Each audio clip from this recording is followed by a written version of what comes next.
அன்பு நண்பர்களே, அனைவருக்கும் அன்னை சமையல் உமாவின் அன்பான வணக்கங்கள். இன்னைக்கு அன்னை சமையல்ல பார்க்க போறது ஹோட்டல் சாம்பார். வாங்க எப்படி செய்யறதுன்னு பார்க்கலாம். கடாயில தேவையான அளவு எண்ணெய். முதல்ல 15 சின்ன வெங்காயம் சேர்த்துக்கலாங்க. சின்ன வெங்காயம் போட்டு சாம்பார் பண்ணீங்கன்னா டேஸ்ட் ரொம்ப நல்லா இருக்கும்.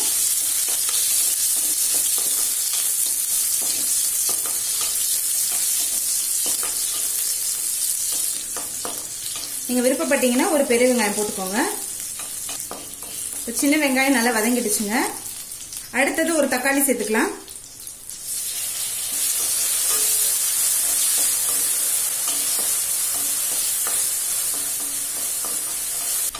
இப்ப தக்காளி நல்லா வதங்கிடுச்சுங்க. தேவையான அளவு உப்பு, மஞ்சத்தூள் கொஞ்சம் சேர்த்துக்கலாம்.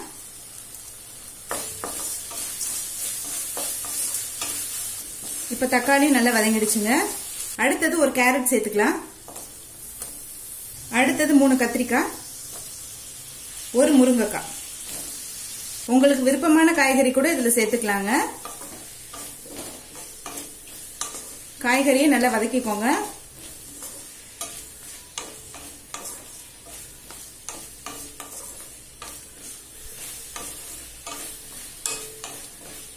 இப்ப காய்கறி வேகிற அளவுக்கு தேவையான அளவு தண்ணி சேர்த்துக்கலாங்க.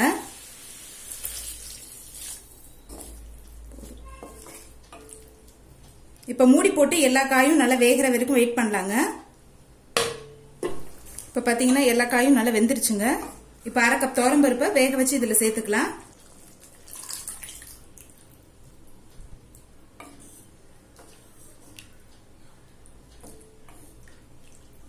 இப்ப பருப்பு சேர்த்துட்டு ஒரு 5 நிமிஷம் ஸ்லோல இருக்கட்டுங்க. இப்ப துவரம்பருப்பு சேர்த்துட்டு நல்லா கொதிக்க ஆரம்பிச்சிருச்சுங்க. ஒரு நெல்லிக்காய் அளவு புளியை 1/4 கப் தண்ணியில கரைச்சி இதுல சேர்த்துக்கலாங்க. புளி சேர்த்துட்டு ஒரு 2 நிமிஷம் ஸ்லோல இருக்கட்டும். நம்ம அதுக்குள்ள சாம்பார் பொடி எப்படி பண்றதுன்னு பார்க்கலாம். இப்ப சாம்பார் பொடி செய்யறதுக்கு தேவையான பொருள் என்னென்னு பார்த்துக்கலாம். 1 டீஸ்பூன் கடலைப்பருப்பு, 1 டீஸ்பூன் தனியா, 1/2 டீஸ்பூன் சீரகம், 1/4 டீஸ்பூன் வெந்தயம், 1/4 டீஸ்பூன் மிளகு, 8 காஞ்ச மிளகாய், 1 டேபிள் ஸ்பூன் தேங்காய் துருவல். இது எல்லாத்தையும் நல்ல வாசனை வர வரைக்கும் வறுத்துக்கலாங்க.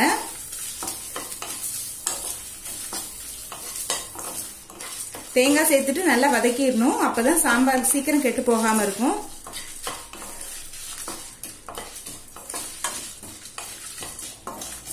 இப்ப இது எல்லாத்தையும் நல்லா வறுத்தாச்சு. ஸ்டவ் ஆஃப் பண்ணிட்டு கொஞ்சமா பெருங்காயம் சேர்த்துக்கலாங்க. இப்ப இது எல்லாத்தையும் மிக்சியில நைஸா அரைச்சுக்கலாம். நம்ம அரைச்சு வச்சிருக்க சாம்பார் பொடியில இருந்து 1 டேபிள் ஸ்பூன் சேர்த்துக்கலாங்க. எவ்வளவு தேவையோ அது மட்டும் போட்டுக்கோங்க. மீதி இருக்கிற பொடியை ஏர்டைட் கண்டெய்னர்ல போட்டு வச்சுக்கோங்க. நெக்ஸ்ட் டைம் கூட நீங்க யூஸ் பண்ணிக்கலாம். சாம்பார் பொடி சேர்த்துட்டு ஒரு 2 நிமிஷம் ஸ்லோலே இருக்கட்டுங்க. அதுக்குள்ள நம்ம தாளிச்சிடலாம். இப்ப சாம்பார கடுகு, கருவேப்பிலை, காஞ்ச மிளகாய் போட்டு தாளிச்சிடலாங்க. லாஸ்ட்ல தாளிச்சீங்கன்னா வாசனை ரொம்ப நல்லா இருக்கும்.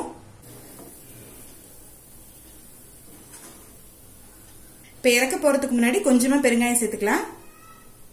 நம்ம ஏற்கனவே பெருங்காயம் போட்டிருந்தாலும் கடைசியில பெருங்காயம் போட்டீங்கன்னா நல்ல வாசனையா இருக்கும். கொஞ்சம் கொத்தமல்லி.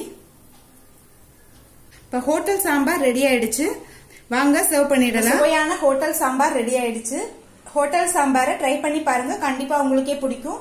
ரெசிபி பிடிச்சிருந்ததுன்னா வீடியோவை லைக் பண்ணுங்க, கமெண்ட் பண்ணுங்க, ஷேர் பண்ணுங்க. இது வரைக்கும் அன்னை சமையல் சேனலை சப்ஸ்கிரைப் பண்ணலன்னா சப்ஸ்கிரைப் பண்ணுங்க. தேங்க்யூ.